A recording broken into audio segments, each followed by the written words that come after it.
പോക്കറ്റിലിട്ടിട്ട് കോടതിയിൽ കൊണ്ടുപോയി കൊടുക്കുന്ന ഈ ഇടപാട് ഇതിന് പോലീസൊന്നും വേണ്ട. ഈ നാട്ടിലെ സാധാരണ മനുഷ്യർക്ക് മനസ്സിലാവും. തെറ്റാണ്. ഏത് ഏജൻസിയാണെങ്കിലും കിട്ടും. കാരണം എയർപോർട്ടിന്റെ പുറത്ത് പിടിച്ചു. ഇതൊക്കെ ഞാൻ അന്വേഷിച്ചിട്ടാണ് പറയുന്നത്. ആ പറഞ്ഞ നിയമജ്ഞൻ ഒരു പക്ഷേ അദ്ദേഹത്തിന്റെ തെറ്റിദ്ധാരണയാകാം, അറിവില്ലായ്മയാകാം. അതല്ലല്ലോ ഇവിടെ പ്രശ്നം. പി ശശിക്കെതിരെ രാഷ്ട്രീയപരമായ ആരോപണങ്ങളാണല്ലോ ഞാൻ പറഞ്ഞത്. ഇവിടെ അന്വേഷിക്കുന്നത് ക്രൈമുമായി ബന്ധപ്പെട്ടാണ്. അല്ല, ഇവിടെ പോലീസ് അന്വേഷിക്കുന്നത് ക്രൈമാണ്. ആ ക്രൈമുമായി ബന്ധപ്പെട്ട കാര്യങ്ങളാണ് പറഞ്ഞത്. ഇല്ലല്ല, നാളല്ല. ഞാനിപ്പോൾ ഇനി പുതിയ ആരെങ്കിലും എൻ്റെ ഈ വാട്സാപ്പ് നമ്പർ ഏറ്റെടുക്കാൻ പറ്റുന്ന പത്രപ്രവർത്തകരുണ്ടെങ്കിൽ നമ്മൾ സ്വാഗതം ചെയ്യണം. അത്ര എണ്ണം വരുന്നുണ്ട്. എന്നിപ്പോൾ ഒരു 300-350 അതാ വന്നിരിക്കുന്നത്. കാരണം അത് ഇനി പരിശോധിക്കാൻ ഇതേപോലെ ഒരു വേറെ സംവിധാനം ഉണ്ടാക്കേണ്ടി വരും നാളെ തൊട്ട്. അതിലെ ആലോചനയിലാണ്. അത്ര പരാതികൾ വരും. പരാതിയിൽ പാർട്ടിക്ക് ഉത്തരവാദിത്തമില്ലാന്നാണ് PB അംഗം A. വിജയരാഘവൻ പറഞ്ഞു. അപ്പൊ തന്നെ മന്ത്രി പറയുന്നു എന്തുന്നയിച്ച് താങ്കൾ ഉന്നയിച്ച ആരോപണങ്ങൾ പാർട്ടിക്ക് ഉത്തരവാദിത്തമില്ല. ആർക്കും ഈ ADG പാർട്ടി എങ്ങനെ ഉത്തരവാദിത്തം ഏറ്റെടുക്കുക? പാർട്ടി അല്ലല്ലോ പറഞ്ഞത്. പാർട്ടിയിലൊരു പ്രവർത്തകനല്ലോ. പാർട്ടി എന്ന് പറയുന്ന സംസ്ഥാന കമ്മിറ്റി, ജില്ലാ കമ്മിറ്റിയൊക്കെ പറയുകയാണെങ്കിൽ പാർട്ടിക്ക് ഉത്തരവാദിത്തം ഉണ്ടാവും. പാർട്ടി സെക്രട്ടറിമാർ പറയുകയാണെങ്കിൽ ഉത്തരവാദിത്തം ഉണ്ടാവും. ഒരു അനുഭാവിയായ ഞാൻ പറയുമ്പോൾ പാർട്ടിക്ക് അതിന്റെ ഉത്തരവാദിത്തം ഉണ്ടെന്ന് പറയാൻ പറ്റുമോ? നടക്കൂലല്ലോ. അത് ശരിയല്ല അദ്ദേഹം പറഞ്ഞു. MLA വാട്സ്ആപ്പ് നമ്പർ പാർട്ടി അംഗീകരിക്കുമോ? ആ സംവിധാനം നേരത്തെ തന്നെ ജലീൽ ഇത്തരത്തിലൊരു സാധനം ഉന്നയിച്ചപ്പോൾ അതിന് പാർട്ടി സംവിധാനമല്ല, സർക്കാർ സംവിധാനം അല്ല. നിങ്ങൾ അതിന്റെ പോസ്റ്റ് വായിച്ചോ? അനുമോദന്റെ പോസ്റ്റ് വായിച്ചോ? ആ പോസ്റ്റിൽ വായിച്ചാൽ അത് അംഗീകരിക്കില്ല എന്ന് ആർക്കെങ്കിലും പറയാൻ പറ്റുമോ? ഞാനെന്താ പറഞ്ഞ്, കേരളത്തിലെ പോലീസിൽ പുഴുക്കുത്തുകൾ ഉണ്ട് എന്ന് ബഹുമാനപ്പെട്ട മുഖ്യമന്ത്രിയുടെ സ്റ്റേറ്റ്മെന്റിനെ ബേസ് ചെയ്തുകൊണ്ടാണ് ഈ നമ്പർ വെക്കുന്നത്.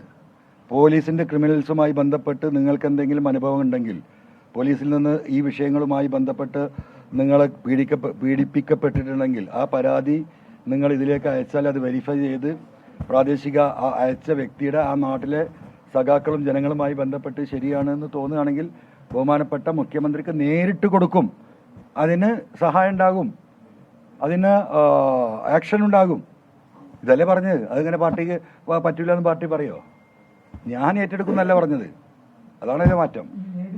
കൂടിക്കാഴ്ചയില് പാർട്ടി സെക്രട്ടറി പറഞ്ഞാൽ കണ്ടാൽ എന്താണ് കുഴപ്പം എന്നാണ് പാർട്ടി സെക്രട്ടറി ചോദിക്കുന്നത്.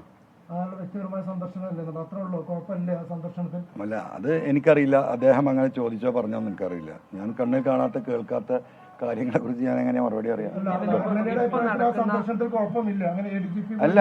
അല്ല, ഞാൻ പറയേണ്ടതൊക്കെ പറഞ്ഞു. എന്റെ മുബഷിറേ, നിങ്ങൾ ഇതിലേക്ക് വാ.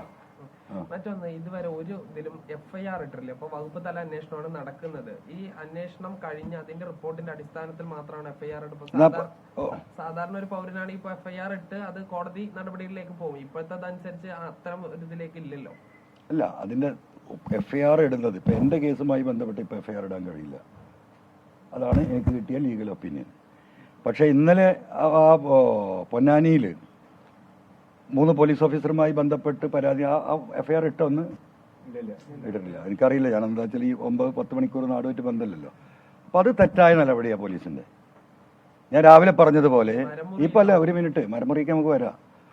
ഞാൻ രാവിലെ പറഞ്ഞതുപോലെ തന്നെ ഈ പറയുന്ന 10 കൊല്ലം മുമ്പും 15 വർഷം മുമ്പും 20 വർഷം മുമ്പും എന്നെ അവിടെ തോണ്ടി ഇവിടെ തോണ്ടി പറഞ്ഞതിനാണ് ഈ കേസെടുത്തുകൊണ്ടിരിക്കുന്നത്.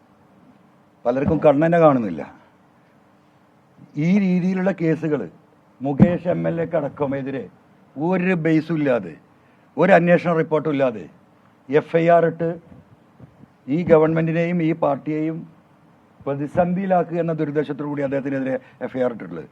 ആ FIR ഇടാമെങ്കിൽ എന്തുകൊണ്ടാണ് ഈ പൊന്നാനിയിൽ ഈ പറയുന്ന പാർട്ടി നേതാക്കളുടെയും പൊതുപ്രവർത്തകരുടെയും വനിതാ പൊതുപ്രവർത്തകരുടെയും സാന്നിധ്യത്തിൽ ഒരു പെണ്ണ് ഒളിച്ചിരുന്നിട്ട് ഒരു ടെലിവിഷൻ ചാനലുകാർ ഒരു റിപ്പോർട്ട് എടുത്തിട്ട് എന്താ പറയുക, ബ്രേക്കിങ്ങിനത് വലുതാക്കാനുമാണ് അത് ചെയ്യുന്നെങ്കിൽ നമുക്ക് മനസ്സിലാക്കാം.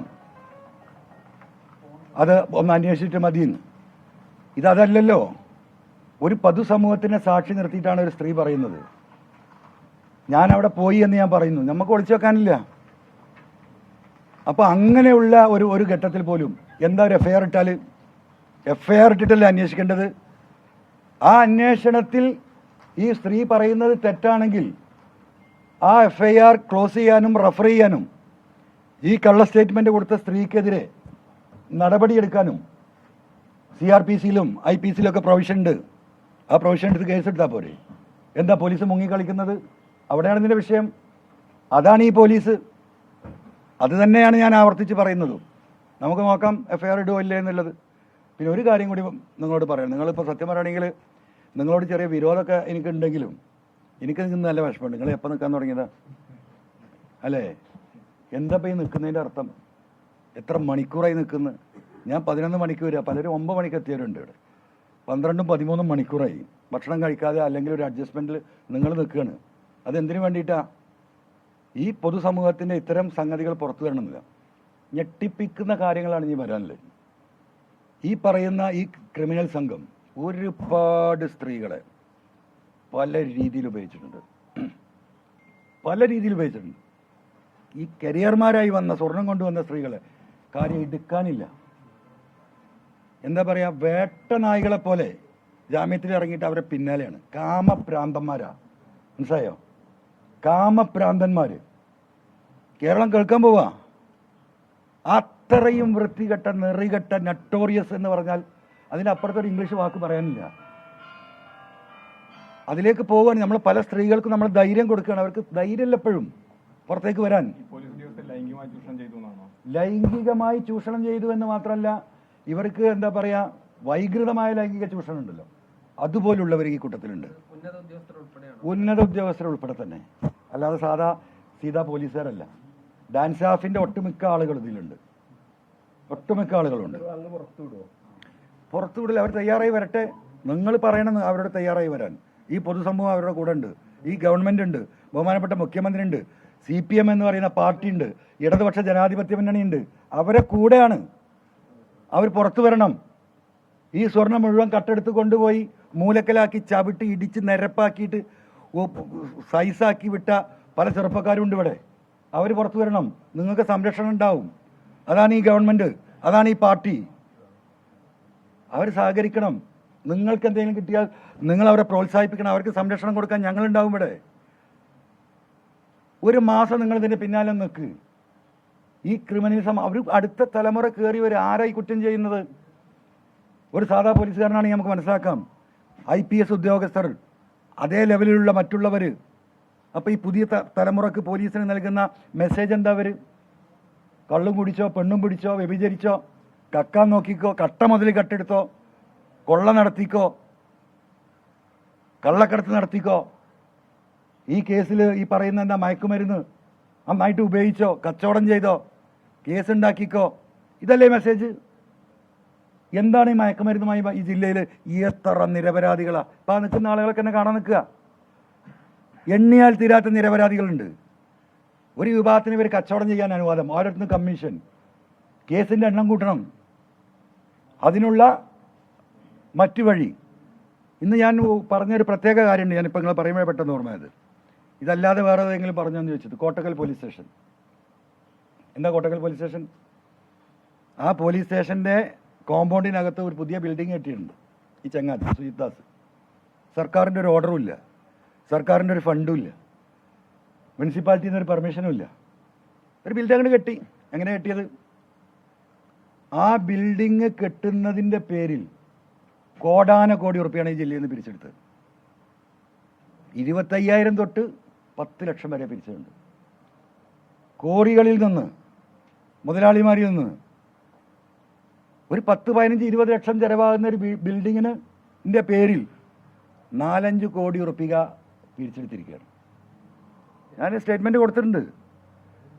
അപ്പോൾ എന്തായി? അല്ല, ഒരു മിനിറ്റ്, ഇവരുടെ ഡബിൾ ഗെയിം മനസ്സിലാക്കണം.